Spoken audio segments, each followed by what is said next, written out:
whatever academic things. And then another 2 months later, I lost one of my best friends to suicide. And between those two deaths, I've been losing even though I didn't know Anthony Bourdain, I felt such a deep connection to the work he did. Yes. Right. And his story, he's such an icon in our industry. And so between those two deaths, that was another catalyst moment that I almost quit. But those two experiences kind of really grounded me in the work and made me realize, oh, this is why I'm doing this. It's suicide prevention work.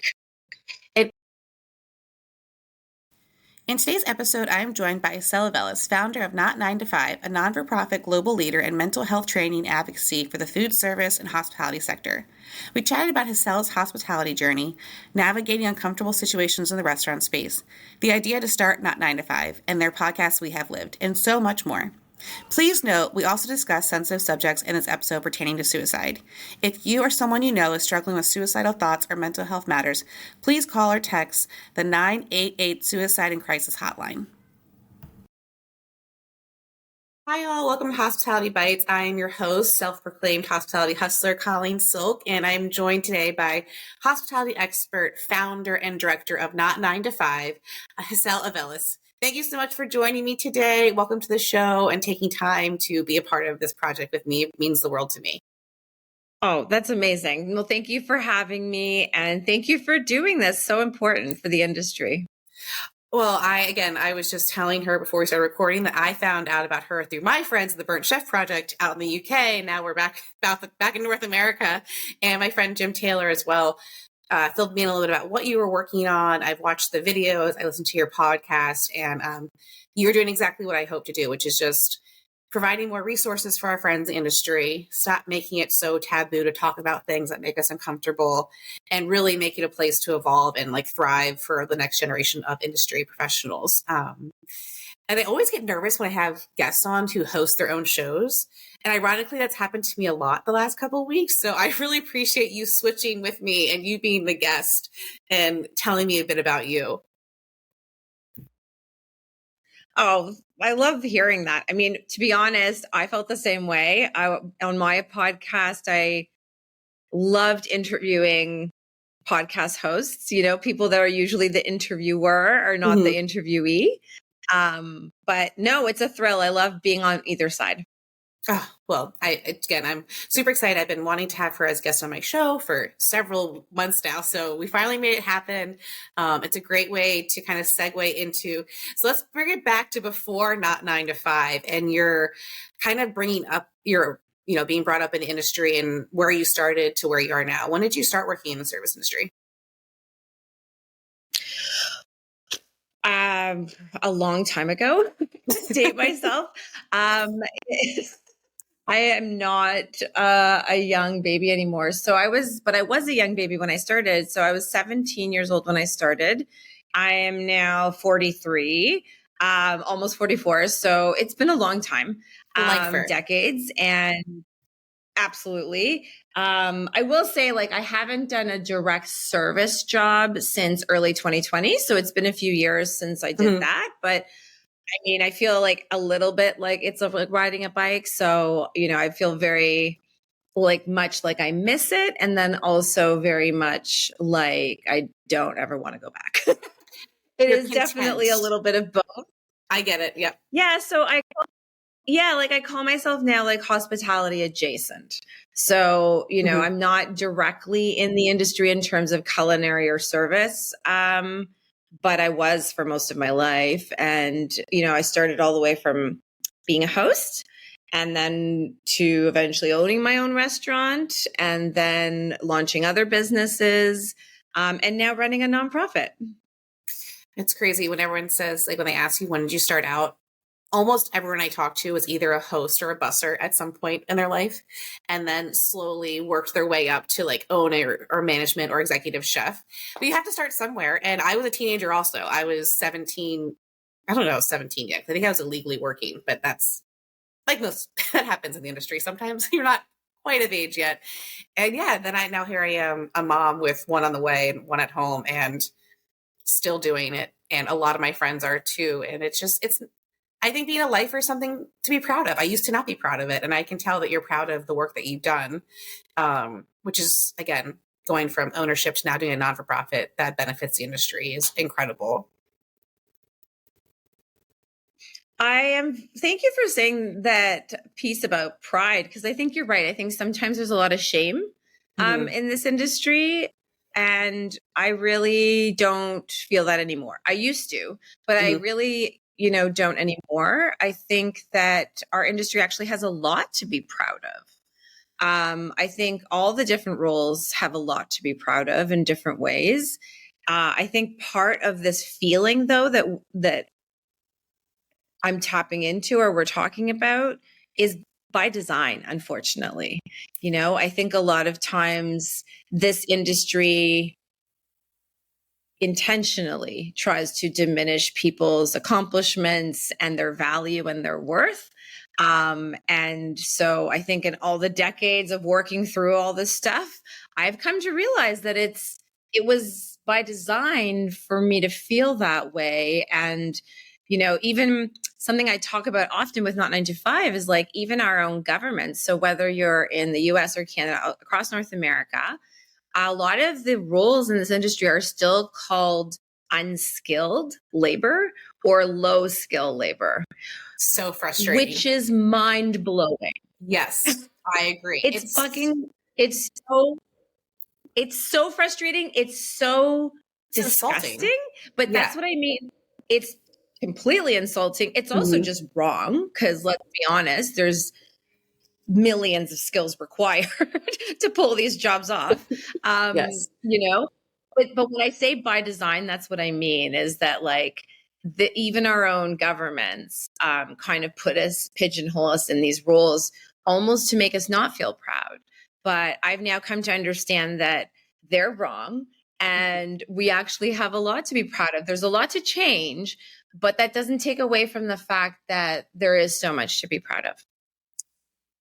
I experienced that just the other day, and I shared it on LinkedIn. Someone challenged. I felt challenged. I don't know if that was the intention, but I felt challenged in the sense that, well, what makes you a restaurant consultant in the business sense if you don't have a business degree? And it just really made me mad, first and foremost. But then I had to have my composure, and I said, well, what about the 20 years of experience of me working my way up and learning about the ins and outs of the business in a physical setting? I didn't go to college. I wasn't good at it. I dropped out. Sorry, mom and dad, but I had made up for it, twice over. And I've worked really hard. And I used to be that shamed teenager when my friends would come in that I was waiting on them. But now I was running a restaurant. I've been running branding remotely. I helped recover post-pandemic. Those are not soft skills. Those are very hard skills I had to learn and teach myself. And I'm sorry I don't have a bachelor's degree in business, but I don't think the guy that sat in class for 4 years could run a restaurant in heels, by the way. So sit down. That's my little dig. It's just like, why? Colleen, I love that. I love that. And you know what? So you and I have that in common too. I also did not graduate from university. Okay. Something I'm proud of, actually. Again, I used to be ashamed of it. Now I'm very proud of it because I chose what was right for me. For you. Academia is not for me. And I am someone, right? And I am someone who really values lived experience. I value lived experience so much, not just in the professional setting. So in Not 9 to 5, I always say everything we do is through the lens of intersectionality and lived experience. I value lived experience on the same level and actually sometimes higher than academia, than clinical, perspectives, than, other professional perspectives. I think to me, both are important, but the difference with lived experience is that you are exposed to so much that's just outside of theory, right? You're in practice. Right. So you are just constantly having to manage and handle so many different perspectives and so many different things at the same time. And the second thing I'll say is actually our podcast is called We Have Lived. Yes. Because I wanted to hold value for lived experience. I think too often we put way too much value on, like I said, academic, medical or clinical perspectives, especially when it comes to mental health. But even in the industry, we put way too much emphasis sometimes on others that we hold higher than ourselves. But in reality, I think we hold so much value with all of our years of lived experience. So I love that you reacted that way. I think that's really important, especially for women. I think that's really important to hear. It was definitely hard for me. I mean, for most of the industry, there was a time, and it's still happening, that when you worked in the restaurant industry, if you were being hit on by a customer, that was encouraged because it meant more typical rounds of people buying beverages, making more money. But I had one experience where I was being hit on to the point of I felt like it was, I mean, illegal what this was being said to me. And I went to my manager, and I was at a hotel, and I was 22 at the time. I said, I'm incredibly uncomfortable. And I've told this person I don't want their money a dozen times because that's how much I want them to leave. He goes, well, he's a regular. And I was like, I don't care. I'm telling you, I am uncomfortable in this setting. I'm a young girl. He's a much older man. I don't know what happens when I walk out this door. If he's going to be here, I don't care if he's regular. And finally, I went to the security of the hotel because I just was like, my manager's not listening to me. So I said, I want this guy to leave. And my manager will listen to me. He was escorted out. It caused like an uproar, but it was like, I remember talking to my dad about it. And he was like, if you are not valued in your place of work, you walk away. And he was like, and I don't care if it causes a firestorm. He was like, you are a young woman. And my dad's a very empowering person. I love him about that, and I'm his daughter. And I was like, it was so wrong, but that was like the norm. And it still kind of is, unfortunately, in some circumstances, but things are shifting. But that was a huge moment for me of being like, I'm not going to let anybody, I don't care how much money you throw at me, take advantage of me in this setting because I'm doing my best to pay my bills, and your extra $100 isn't worth it to me. And as a young woman, it's really hard to find your voice to speak up, especially in service. That's mine. Yeah, that was a rough day. I remember that like vividly. I was so pissed. Oh yeah, of course, because it's not easy to forget those things. But I think it's also, I love, for me, the best part of that story is how you advocated for yourself. Mm-hmm. And I think that that's really important to do. Oftentimes we're not taught that. And we're actually taught like what your manager said, which is to just repress it, suppress it, get back to work, put the business before your own humanity or your own emotional needs or your own, safety, which is disgusting, wrong, illegal, all the different things. Right. And I'm laughing, not because I think it's funny. I'm laughing because it's so uncomfortable to sit with that reality that we're asked to do that, especially like I said earlier, as women in this industry, that is all too common. And, exactly. Sexual assault, sexual harassment, and different forms of oppression, just it's almost like expected that we just take it. Right. And that's 13 years ago. And yet the reality, I was sorry, I would interrupt you. I was going to say, Unfortunately, the reality is that it has such a severe impact, right? It can really, It causes a lot of harm physically and also psychologically. And yet that, no one wants to talk about that. And again, it was 13 years ago. So this was right before a lot of allegations started coming out about like big names, chefs and restaurant owners. And then when it started to come out, these like situations that young women were put in, young employees, not just women, but young employees that are exposed to things that they should not be exposed to. People were shocked that don't work in our industry. But for us that worked in the industry, like, what do you mean you're shocked by this? It's rock and roll, lifestyle of chasing the high of $200 tips, blowing it all literally or figuratively.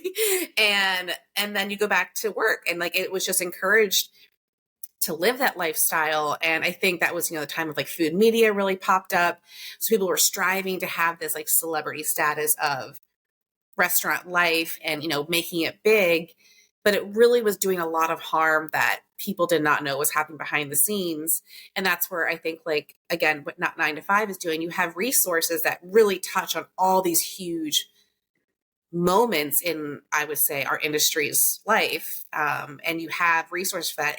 Was there a catalyst that you want, or a moment in your career that you said, I want to put something together that has resources for these specific instances? Or did it like slowly kind of come to life? I think both, Okay. right? I think that all my different experiences that are very similar to the one you just described have accumulated, right? Mm-hmm. They built up over time. It was 15 plus years of service. So you can imagine how many stories I have like yours. And it deeply, severely impacted my mental health. Mm-hmm. It really, really impacted even my own self-worth, how I valued myself. I had no idea, in the beginning, I had no idea how to advocate for myself. I didn't even think I was allowed, right? Shameful. I didn't know my rights. Right. I didn't know my worker rights. I didn't know my rights, legally. There was just so much I didn't know. And so after about 15, like I said, plus years of being in service and being so severely impacted in terms of, trauma, workplace trauma, depression, anxiety, substance use challenges, like all different kinds of things, many cases of burnout, I finally just started seeking and accepting the help that I needed. And as I started on my kind of path of recovery and healing and learning all these different things that I'm talking about that I didn't know initially, I started to feel that every time I told my story, it would help me feel more empowered. And every time I told my story, it would help me attract um, similar like-minded people that also wanted to tell their stories. And then just the more stories, that you end up hearing or sharing, it just became very clear to me that it was the elephant in every room, in every hotel, in every bar, in every restaurant globally, right? Not just Yes. even here in Toronto, everywhere. Mm-hmm. I'm very blessed to have traveled around the world and seen very different places. And I come from different cultures. I speak another language, and it's just a different version of the same story everywhere. And so over time, I finally got to a place where I decided I'm going to start doing this. I want to start doing this on a regular basis. I want to start doing this not as a one-off. I want to start doing this, reoccurring. And so we started this nonprofit. I started it with another chef, a friend of mine. And so we had the kind of two different perspectives of, being a culinary professional, also being a service professional. He's no longer with from different perspectives. He's no longer with the nonprofit. So he left in late 2020. But I think, the reason what was the catalyst was this kind of storytelling impact. We had a lot of kind of Me Too kind of experiences where we'd be in a room and the whole room would react to our stories, and it was just so clear that everyone had a story to tell, and that this was most of us, not some of us. And I thought that was really important because when I was growing up, I really internalized these experiences and really felt it was me. I felt like I'm broken. What's wrong with me? Why can't I keep up? Why does everyone seem fine? And I'm like dying inside, Mm-hmm. all these different things. And so as I got older and got more help, I started to realize, oh no, it's actually reversed. The systems are broken. And as a result, they impact our mental and physical health. Right. And so it's a systemic problem that requires a systemic solution, not an individual's, weakness or an individual's moral failure or an individual, that's lacking. So those epiphanies and those storytelling experiences are really were the catalyst. And I'm not going to lie, the last thing I'll add to this is the only other catalyst moment I can think of is that we'd been doing this for a few months and I started to feel a lot of imposter syndrome around this.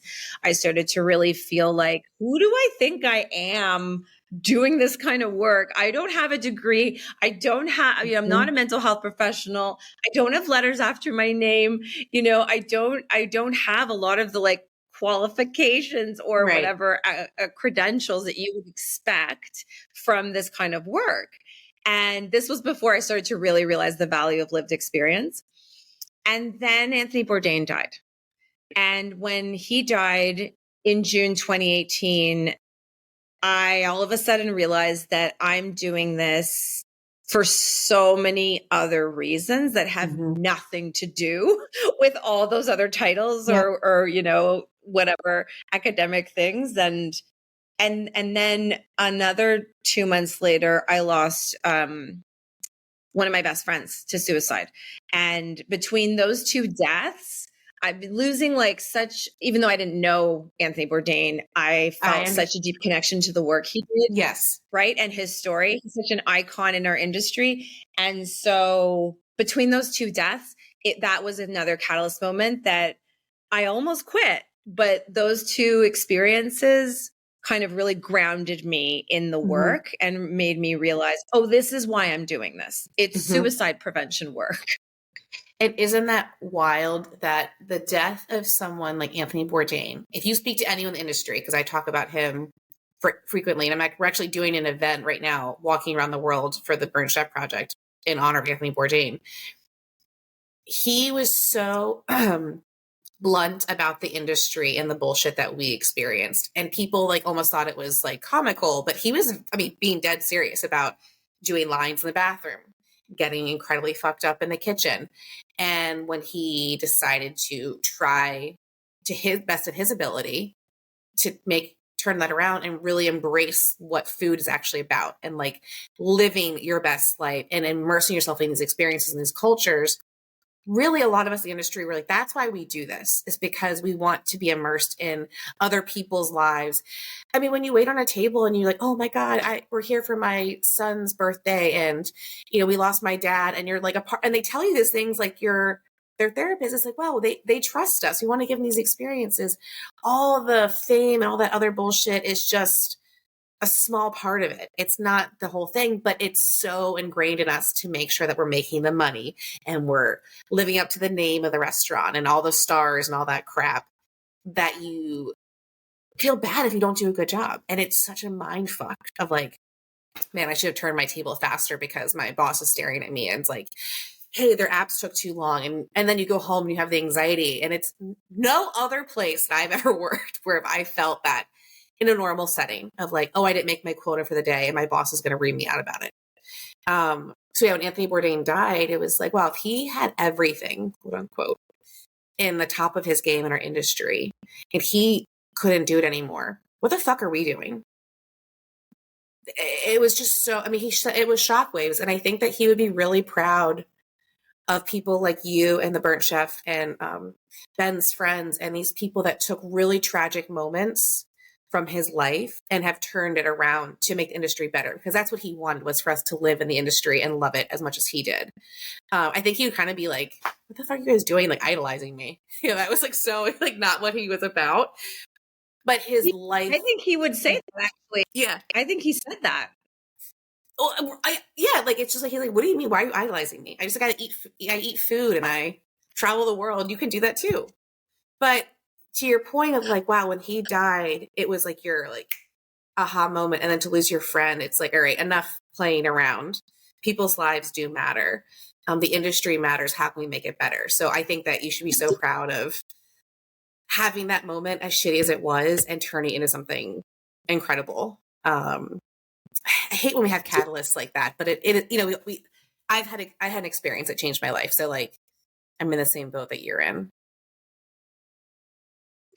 Yeah. And I'm not going to lie, even having my own moments of being in those dark places, in a way, not 9 to 5 has saved my own life, because it has allowed me to have a different purpose that's outside of myself. And I think I had a lot of guilt about that in the beginning, because I felt really guilty about how much it was helping me. But then I had a lot of people around me remind me that this is not about you. This is so much bigger than you. Mm-hmm. And you're helping a lot of people that you'll never even know about, just by destigmatizing the topic. Mm-hmm. And I realized that that was true. And I realized how much other groups inspired me, some that you've mentioned today and so many others, around the world that are doing so much incredible work Mm-hmm. to really move the dial forward. And I realized, wow, okay, we all need each other. We all play a role. We're all Mm-hmm. complicit in moving and changing things forward. And so, yeah, I have my little slice of the pie and other people have theirs, and you're included in that too, right? This podcast is included in that too. Every single person that does any little thing to contribute to making this industry, safer, more equitable, more empowering for people, then they're part of it too. Yeah. For me, the show for Hospitality Bites, it stemmed in a weird way. I was very pregnant. I had already it was during the pandemic, and I lost my job like most people in the service industry, and I was living on very minimum income. And this opportunity came up for me to host the show, so I put it together. And originally I was like, I just want to share like horror stories, but as because people love to hear the horror stories of the service industry. You could think the movie Waiting for that. People are like, that's what it's like to work in a restaurant? You guys are spitting in food? And we're like, it's not really what it's like to work in a restaurant, but sure. But I then realized that when I was talking to my friends on the show, we all had this like weird trauma that we experienced together. And it's like shared trauma, right? And you feed off each other. And we all are still living, working in the industry, but now we're parents and we're older.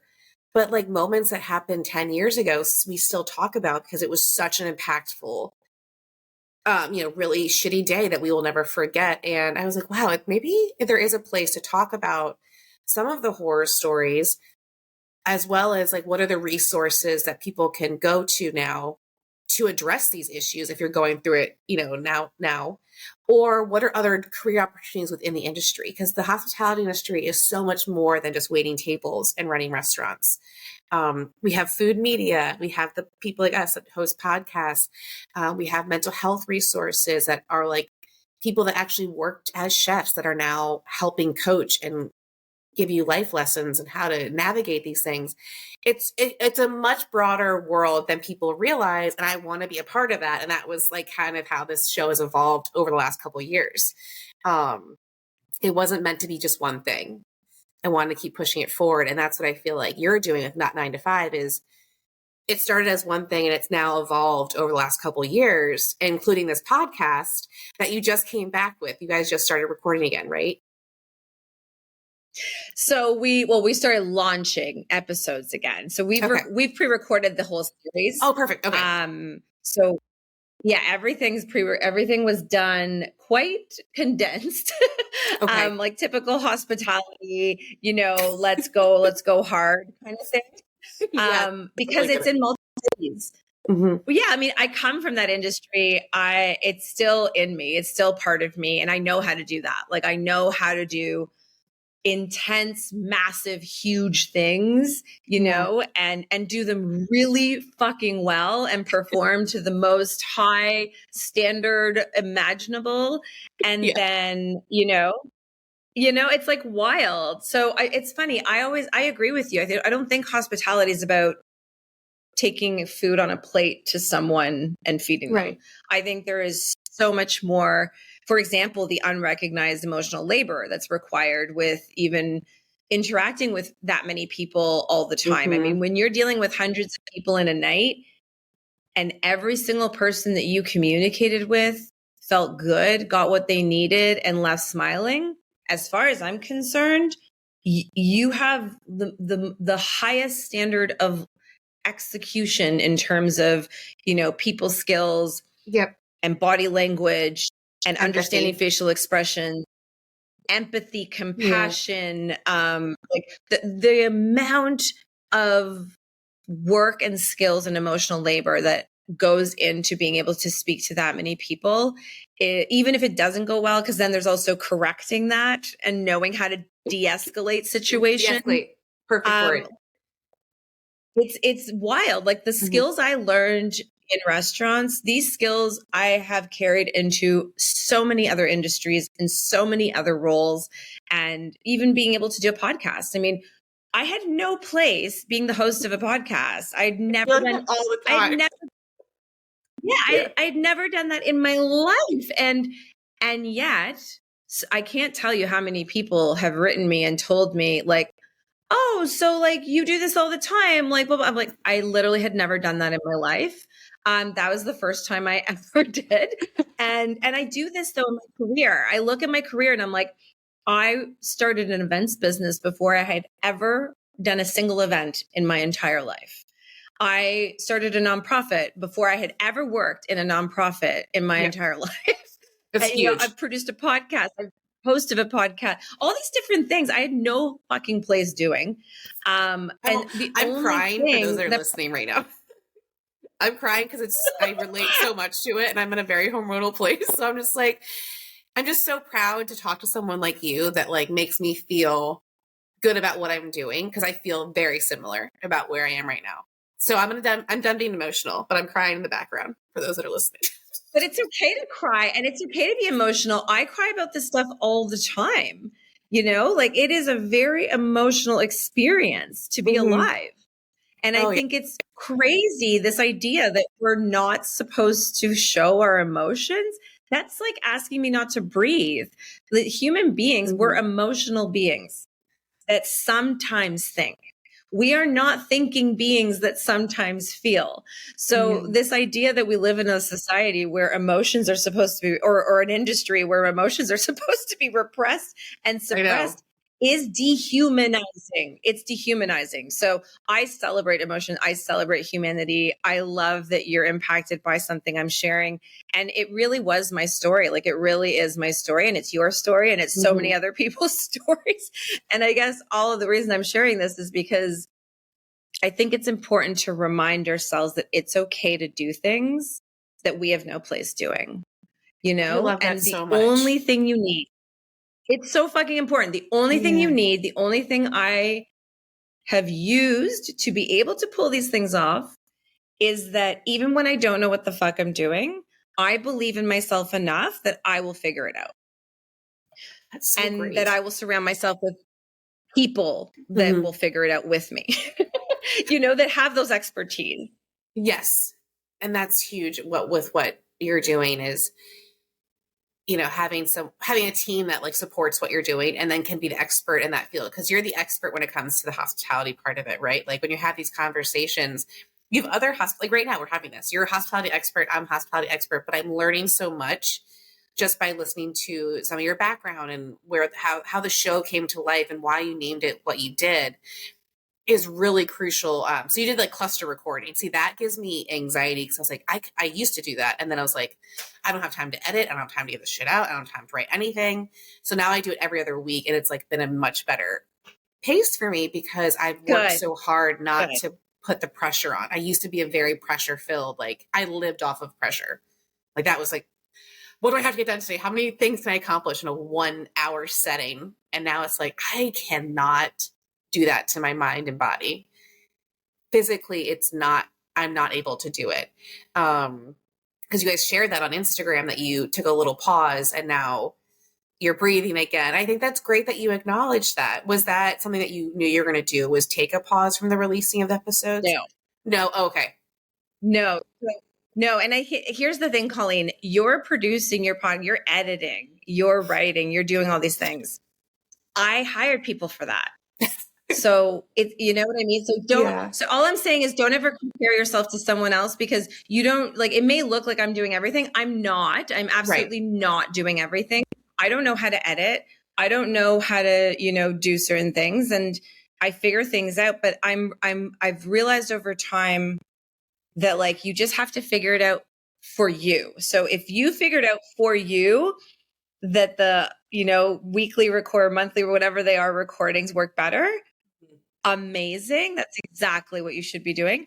I knew for me that I needed to do the cluster recordings because I recorded half the podcast in Chicago and half the podcast in Toronto. And I did not want to go back and forth time and time again from city to city. So for me, cluster recordings made more sense.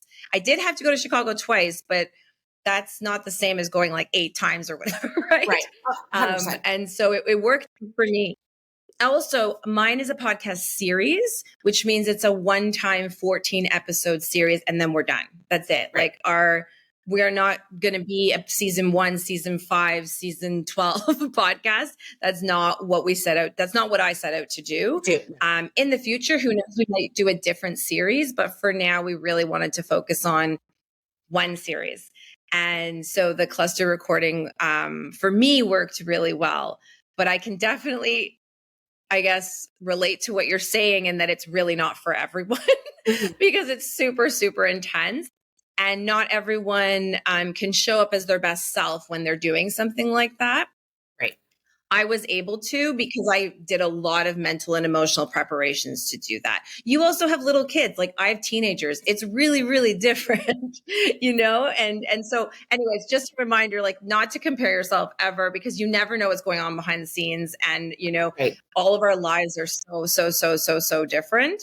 And so for me, it's worked really well. And so back to your question, though, it was not planned. I thought we would launch and release a new episode every 2 weeks. That was the plan. Okay. Unfortunately, I got COVID again for the second time in December, and it took me out for about 2 or 3 weeks. And I have not yet recovered energy-wise. So I'm physically better. You know, I don't have COVID symptoms anymore, but I still have a ton of brain fog, a ton of fatigue, a ton of, you know, other symptoms, stuff that I'm dealing with. And so these health complications, amongst other things that happened too last month, unfortunately, I had to just stop like putting episodes out. I had to tell the producers that I work with as well that, you know, what was going on and that we just are going to have to wait because listen, they could have kept releasing episodes for me. But the thing with these episodes is that every time we drop a new episode, and I'm sure you see this too with yours, there's so much a community engagement piece that happens. There's DMs, there's emails, there's comments, there's, you know, all these different reposts and reshares and things. And I want to be present for that. Mm-hmm. I didn't want that to not be something I'm part of because there was so much of me that went into this podcast and I didn't want to miss out on the community engagement piece. So yeah, we ended up taking like 6 weeks off of launching episodes. So we're way behind schedule. But now, you know, my producers also helped me realize, they're like, Hassel, we're not behind. We have rewritten the schedule. And this is exactly how it's supposed to be. We're responding to life. We're responding to your humanity. I'm practicing what I preach, right? I'm really trying to show up for. I believe in the power of pause is what I call it. And power of pausing is, I used to think was like a huge issue, but I've had so many things happen in my life the last 3 years that I've stopped and started this show 6 times, and I've had a good reason for each one. And I don't always necessarily have to explain that to people. So I call it now the power of the pause. And you reset and refocus and take care of the person that's putting on the show, literally, you know, like I'm physically doing all of the work. But also I want to be engaged in the conversation with the folks that I'm talking to, because people can record episodes all the time and they release episodes every day, but are you actively listening to the conversation that you're having? Do you remember every conversation with those guests? And for me, I really enjoy talking to everyone. So I want to be there in that moment. And I had a guest on my show last year, Michelle Moreno. She's based in the UK. And she talked about not listening, but active, consciously listening. And that has changed my perspective on the show. And it's amazing. Something so simple, just to consciously be present in what they're saying. And you'll learn something from everyone. And yeah, I don't know where I was going with that other than the power of the pause. And I think that it's okay that you did that. And people that genuinely enjoy the show are okay with it too, because they want to be there with you. It's true. Yeah. It's true. And I don't think we realize that until we do it. Mm-hmm. Right. And the response we've gotten from coming back, I mean, I got inundated yesterday with so much love and so much support and so much we missed you and that kind of stuff. And so I'm really excited to continue now till June, releasing episodes every 2 weeks on Mondays, available on Spotify or wherever you listen to podcasts. And Please share it's called We Have Lived by Not 9 to 5. And I think it's just like a really interesting, beautiful way to share Not 9 to 5's values and uphold, kind of a lot of the pillars of different topics that we normally educate on, whether it's through workshops or whether it's through our certification course or, other ways we work with the industry. I think the podcast is like a really different kind of way to, touch on these topics and humanize these topics, and share about these topics in a way that, is much more accessible. I love that. Yeah, you can have both. You can have the actual, the nonprofit organization going on, but also be the person that, be the face of the organization and be your authentic self and have like really fun conversations with other industry makers and shakers, what I call them, that are also doing really cool and innovative things. I want to talk about a video that was released. Was it last year? Okay. Can you talk a little bit about, I can't remember the woman that helped you put it together, the production team, but I was on social media and this like incredible video came across my screen talking about the industry and the stories. And it was incredibly impactful. The way it was shot, the stories, just, I don't know how you did it and where you came up with the idea, but was that something that you knew you were going to do? Or can you talk a little bit about this, about your short, I call it a short film. Is that the correct term? I don't know. Is it a short film? Is that right? That is. And thank you for bringing this up. So it's called a short doc or a short film. Okay. And exactly what I just said about the podcast also relates to this. So after doing this work for 5 years, I just kind of felt like I want to show different ways to talk about these topics. And I want to create content that relates to different people in different ways. So some people are going to watch these little mini films and that's all they're going to do. Some people are going to listen to the podcast and that's all they're going to do. Some people are going to take our certification course or our workshops, or some people are going to do all of them. I wanted to create different forms of content that felt more easily accessible and also content that like I wanted to see. I just felt like our industry it's depicted in the media in such a particular way that we don't have a lot of media that shows this other side. So the short film features chef Sam Medeiros, and her partner Farzam Falla also did one. So it was 3 short films we did. 1 and 3 are Sam, and the middle one is Farzam. Okay. I met them here in Toronto, but they now live in Australia. So now they currently live and work in Melbourne. And it's kind of, again, interesting to hear their global perspective of comparing industries from this country to that country. And they're much more progressive and much further ahead than we are here in North America. But that aside, the reason why this started was because I knew the director. I knew him for over a decade, and he's extremely brilliant and talented at what he does. He's an award-winning director.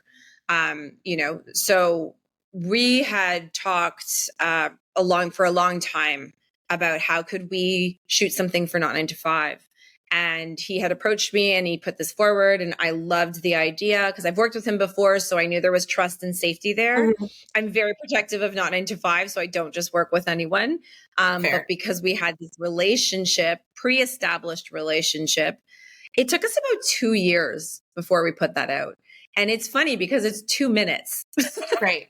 I wasn't sure if it was like a short film or not. Yeah. It is. And so funny enough, though, it being such a labor of love, it's now been recognized by this website called Short Film Matters. And it's a featured short film of 2023. And we're currently shortlisted to win Short of the Year. Congratulations. So, yeah, thank you. If you go to our Instagram and you click the link in the bio, there's a link to the video and you can vote for us. And I think the voting closes at the end of this month. But anyways, more awards aside and recognition aside, the reason why I wanted to make this film, and the reason why Cabot wanted, his name is Cabot McNenly, the director. The reason why we both wanted to make this is because we wanted to show conversations that we weren't seeing out in the media, and we wanted to also show what does it look like when a chef is vulnerable, and what does it look like when a chef is self-reflecting on their past. And so I think the one you're speaking of is the one that we got featured for, is the one where she reflects on leadership and how, right. Yeah. So it's so powerful. And it's funny because also I interviewed them for hours and hours. Like we're talking like easily 2.5 hours. And again, you end up having to edit and pull and reflect and do all these things. And Cabot did most of the work in terms of that piece. But there was so many discussions of like, do we use this part? Do we not use this? And all these different things. So I think, and also like, it wasn't like we're being funded by some huge production company. I mean, this is not 9 to 5 bootstrapped that, it's our production. We own it. We funded it. So that's also why it took so long to put out and to finally have a piece of content that we were really proud of, and it's that beautiful. I'm so glad that it resonated. I'm so glad that you brought this up. It's just, we are, as we both have said it now, so afraid to speak about certain things. And again, the way that this segment was filmed, it really is beautiful. It's like the only word I can think of. A beautiful, accurate, like humbling moment for anyone that works in the industry. You get it. You get what's being said. You have been there. You empathize. And then you may have a triggering moment of like, damn, what the fuck? And that's what's so beautiful about it. And I just commend you all for taking the time. I think 2 years to put something together, like I said, for 2 minutes that I know has been viewed thousands of times, and it came across my screen was just so impactful. And it's a great way to kind of end the conversation of something so simple as a 2-minute video can cause a ripple effect. Same thing with Anthony Bourdain. One death can cause a ripple effect that's now like a wave of emotions of people moving the industry forward. And I hope that you are so proud of Not 9 to 5. And for anyone that's listening, how can they get involved or how can they learn more about what you're doing and Not 9 to 5? Thank you for asking that. So I think the easiest way is our website, which is not9to5.org, and the 9 and the 5 are numerical. So you don't spell them out. And on Instagram, we're not9to5_. So I think between those two places, you can find all of our content and everything that we do. I would say for the most part, our education pillar is, something that we really are proud of. There's a certification course that any industry person can do. We created an online educational platform that anyone can join for free. You just have to create like a username, password kind of thing. And then once you're in there, you can invest in the certification course, or you can download our free guidebook, or there's like other, resources too. And aside from that, I would say, on our social, we share a lot more of the other alternative forms of content, like the podcast we discussed today, or the short films that we talked about today. And I will say, in the beginning, when we put out those short films and the podcast, I was really, really nervous because it's a huge risk to put something like this out there. And also one of those moments of like, who do I think I am? Like, I am not from the film industry. I'm not from production industry. Like this might make no sense to anyone else but me, and it's so nice that it's been received in this way where I feel very seen and validated and like, oh, okay, no, everyone that contributed to these projects was right. Like we did create something really special. And And to be honest, now it's really inspired me to want to create other forms of content And I I'm not love saying that. I'm like moving into, film and film production as a future career. But what I am saying is that it's really validated the need for content like this. And there's 1000%. thank you for saying that. There's so much other content like The Bear and The Menu and Gordon Ramsay garbage that he puts out, that is oppressive and that is very much focused on the problem. And I think for me, I think there's enough of that. I don't need to contribute to the problem. I would much rather spend my time and my money and my resources and network, to work with directors and producers and other, industry leaders to create content that focuses on the solution. And how can we move forward, and can we show what hope looks like? Can we show what vulnerability looks like? Can we show like different images in the media that don't just focus on how shitty we feel? Because I think we all know how shitty we feel. Like, I don't think we need to be reminded of how Right. fucking shitty we feel. Mm-hmm. I think what we need to be reminded of is that there are things we can do about that. Actually, to your point about The Bear, I wrote a little thing on LinkedIn about, Hollywood said that the industry will never be satisfied with our portrayal of what they do, the hospitality industry. And what I said was, what they're showing is accurate descriptions. It is a real depiction of what we're going through. What they can do is offer resources for those that are triggered by the content, especially when you talked about the suicide in the first season so heavily.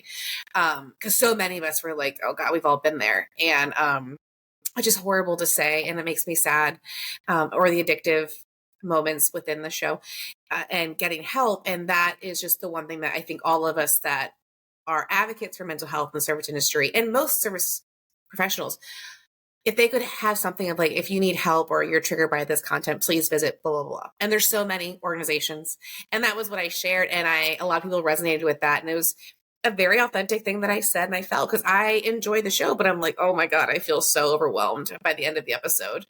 And, that's to your point of that there's people that are making it move forward. So why don't we have, the Hollywood version of what's happening plus the human side of what's happening, and make it accessible for folks that may experience something or feel something post watching the show. Because the show is what it is. Like, you can do whatever the hell you want. You make TV, but how about make it a little bit better? And that's just like one simple thing that they could do. Oh, yes, Colleen. I'm going to go find that LinkedIn post and read it. Thanks. I love that. I've been talking about this for the last 2 years since the show first came out. It's unfortunately very accurate and not trauma informed. Right. And what I mean by that is that it depicts trauma, and it talks about trauma. It shows trauma. And yet it's not trauma informed. There's no resources. Right. There's no content warnings. There's no links on their social media channels or website.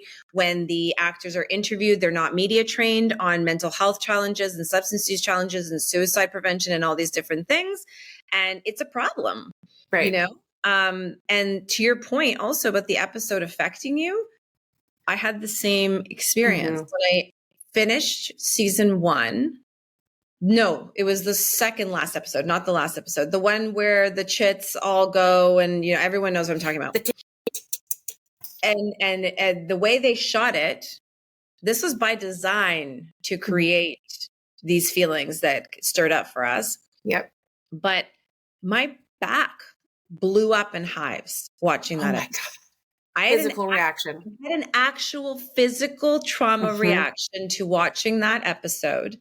And it was something that I don't recommend everyone do. Like, when people in the industry have told me, oh, I haven't watched it, I always give them a warning of just make sure that that's something you really want to see, because they really invested in making it accurate.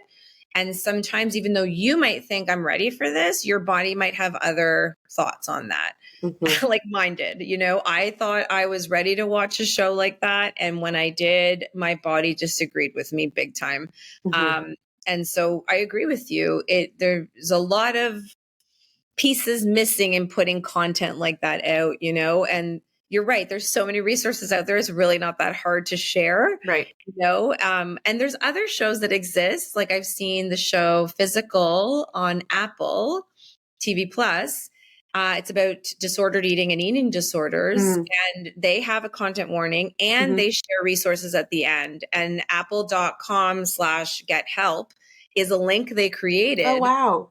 For resources for all of their content, not just for eating disorders and disordered eating, but also anxiety or substance use or all this anything. Yeah. For anything that you might feel like I need to like process this a little bit more and deeper and further, and it's really important and unfortunate that hasn't happened to that degree.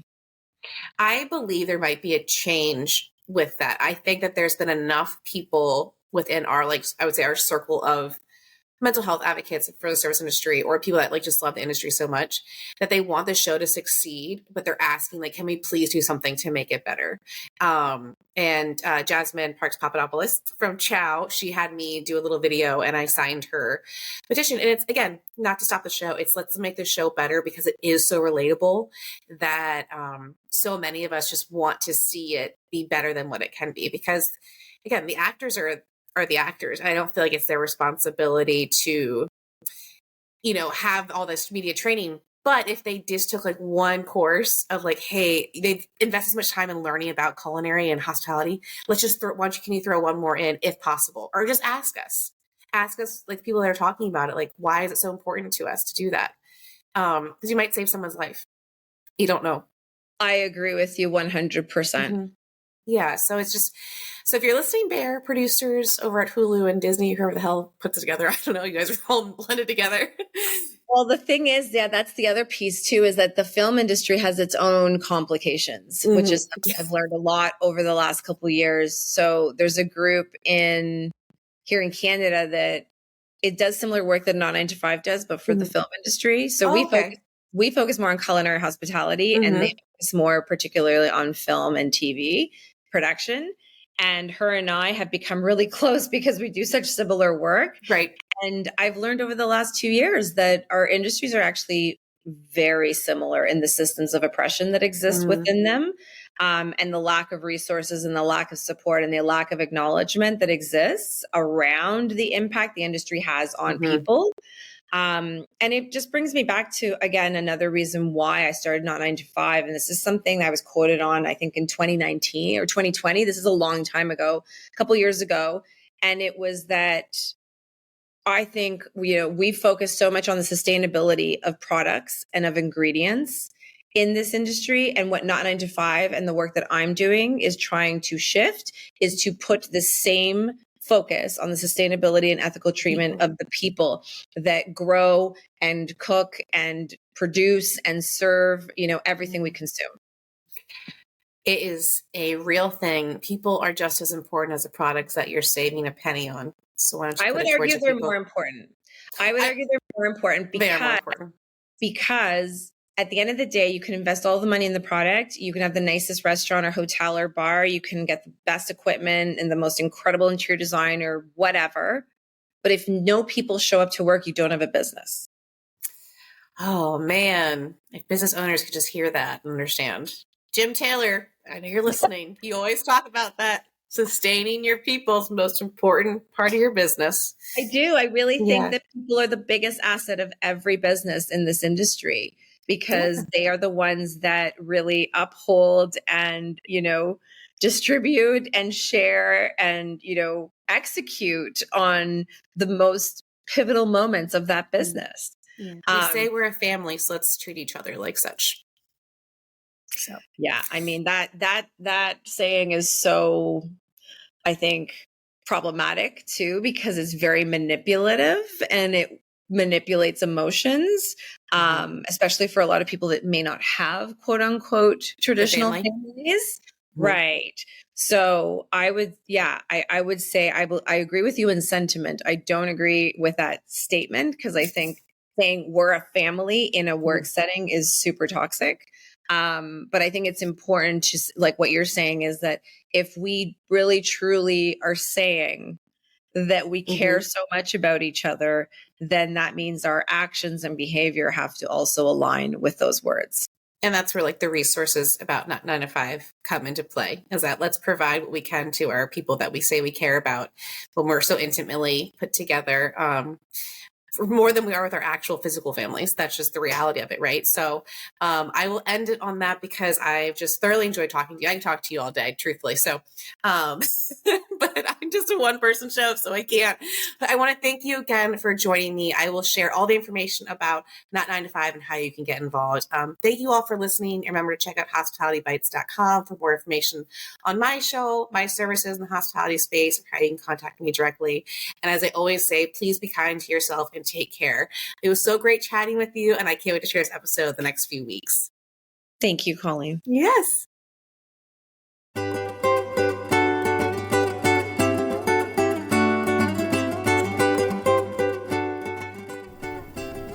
Thanks for listening to Hospitality Bites, produced and hosted by me, Colleen Silk, founder of Hospitality Bites Media. Are you someone who's making a positive impact in the hospitality industry with an engaging story? Or you simply want to learn more about Hospitality Bites Media? Then head to hospitalitybites.com and email me or connect with me directly on LinkedIn. I'd love to hear from you.